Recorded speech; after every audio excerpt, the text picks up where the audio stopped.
Hi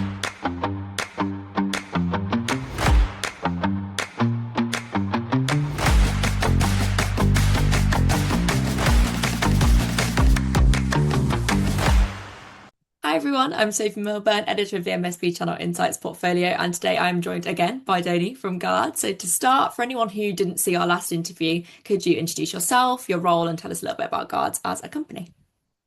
Absolutely. Thanks. So Doni Brass, I've been in the industry for, I don't know, going on a couple decades now.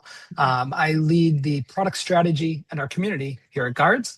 I've been working closely with MSPs for many years, and this is an exciting time, both for our industry, for technology in general. So happy to join you and talk some more about what we're discovering. So Guardz is the first agentic security operations platform built for MSPs and the IT pros who serve small businesses, right? So this is basically taking the essential security controls, often referred to as like workspace security, into one place to give that clarity, confidence, efficiency, et cetera, to the MSPs who are using our product. Why does this matter? Well, MSPs are the ones who are defending these millions of small businesses around the world. And as we all know, they're doing it understaffed, undertooled, or overtooled, actually, is probably the right way to think about it, right? They're just this tool sprawl challenge. And Guardz exists to take them from this place of challenge, this place of struggle, to a high level of protection, comprehensive coverage, without drowning the technicians who are on the front lines. The latest report that you've come out with highlights that 89% of SMBs have at least one user with confirmed credential compromise. From your perspective, what are the most common identity or authentication gaps that are still being overlooked today? Yeah. So, a few years ago, it might have been a conversation about MFA. I think that's changed, right? It's not, do you have MFA anymore? It's really that identity is treated as kind of a one-time setup instead of a living monitored attack surface. So, credentials are leaking constantly on the dark web. There's all kinds of different ways that attackers can breach and reuse passwords, reuse access tokens, etc. So I think you have to assume that MFA is in place. You have to put MFA in place, but assume that that's in place, and then you got to monitor continuously for exposures, not just check a box at onboarding and say like, this part of security is done. So for MSPs, identity is the new perimeter in many ways. That's kind of a cliche at this point.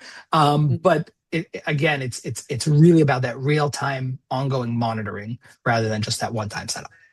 Yeah, and another thing that I'm seeing kind of pop up a little bit more now is session hijacking, which seems to have risen significantly and is now helping attackers bypass MFA, which you mentioned entirely. So how should security teams rethink secure authentication when tokens and sessions themselves are becoming primary targets?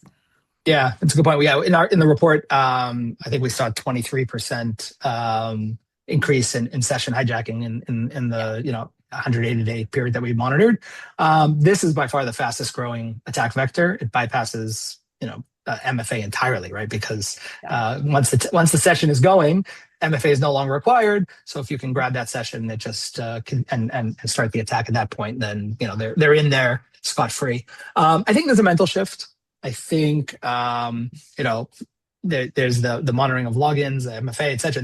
That proves who logged in a sense, but it doesn't say anything about the session that follows. It doesn't say, is it still that same user? Has something changed? Because the theft happens after authentication. So secure authentication is got to extend way past the initial login, and it needs to be that continuous session and behavioral monitoring. That's really the key and a lot of what Guardz does is we build benchmarks based on what is the normal behavior of those users, and then we look for anomalies in that. So this is in the research. This is what we see. It's like, are there things or indications in that session of activities that the user wouldn't normally do, right? Whether it's from a device during a time frame, from an IP, and just behaviors in general, right? So, what does that boil down to? I would say, login security like MFA, that kind of stuff's not sufficient.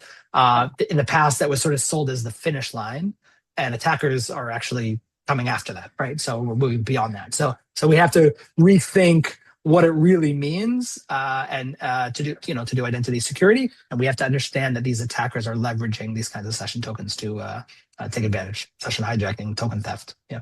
Yeah. Feels like as soon as we get used to one thing, it's another thing that's layered on top of it that you've got to battle. So it's just a never ending battle. So was one thing in the report that did shock me, which was that machine identities are now outnumbering humans 25 to 1 in many cloud environments. So what kind of practical steps should organizations take to regain visibility and control over these non-human accounts?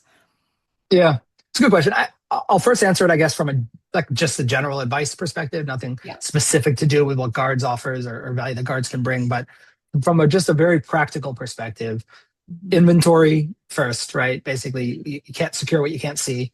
So, and this is a huge opportunity for MSPs to bring new value to their client base, right? Inventory who these NHI, non-human identities are. Put in place least privilege and life cycles, that you should know who created the NHI. Does it still need the access it was given? And when is that access revoked? If you can't answer those questions, then you have a problem. And there's a trap in there. So the NHI is sort of trusted by default, right? That I'm referring to very practical things like OAuth apps and service accounts and other kinds of integrations. So there's a persistent entry point that's quite quiet. And the trap is that those are really important for productivity, and they're not making a lot of noise. So you just there's a momentum that happens there, and it can be really, really dangerous. So from the MSP's perspective, it's exactly the kind of sprawl, as I was saying before, like that. This is value that they can immediately bring to their clients, right? So an MSP can't manage this kind of sprawl across dozens of tenants. You have to build automations for this, and that's something that I think everyone should be investing in. Yeah, the findings also showed that a sharp rise is happening in abuse of remote management and monitoring tools to gain persistent access across client environments. So why do these trusted tools continue to be such an effective attack vector, and where do defenses typically tend to fall short?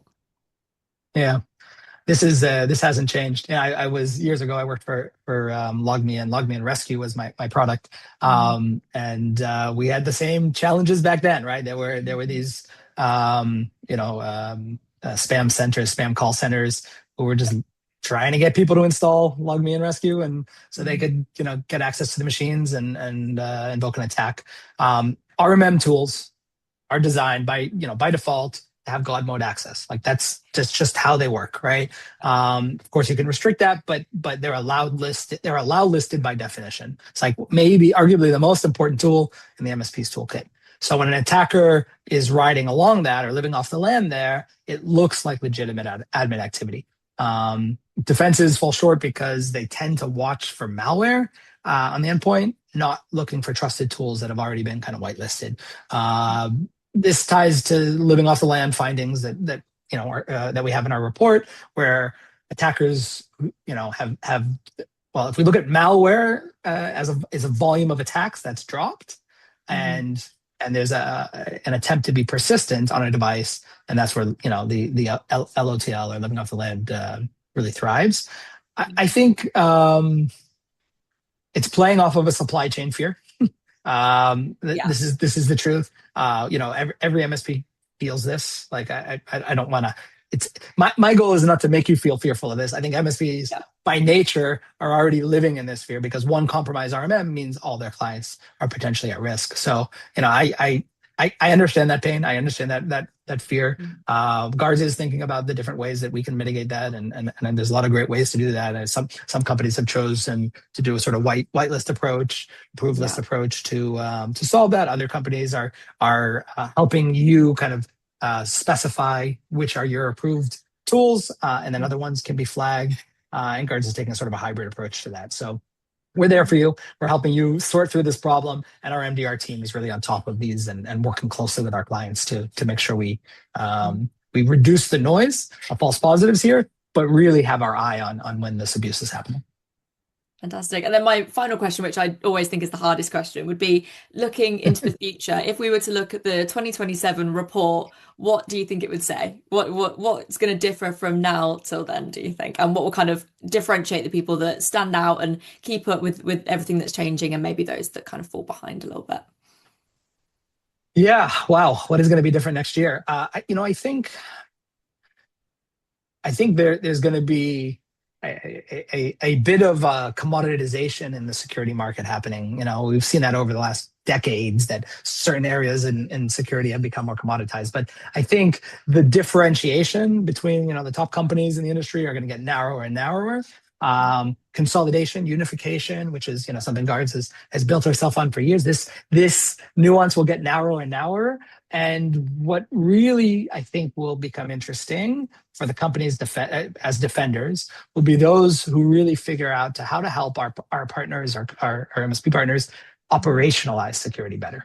That's where the magic happens. I mean, everyone's going to be using AI, agentic AI, automations, autonomous analysts, all of this stuff, which I think is awesome technology. I'm very excited about where this industry is going. But that will become less of a differentiator across the board. So what we'll see is attackers, of course, are going to be doubling down on using AI. As defenders, we must use AI to combat that.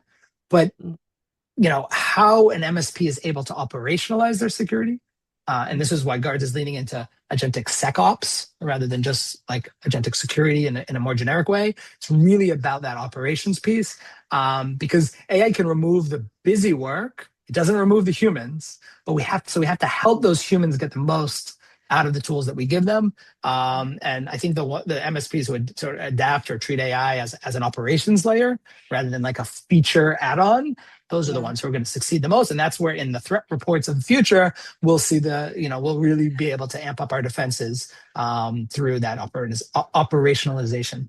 Maybe I said that right. I don't know. The hardest word. But no, thank you so much for your time today. It will definitely be interesting to see what happens in the next couple of years for sure. Great. Thank you for your time too. Appreciate it, Sophie.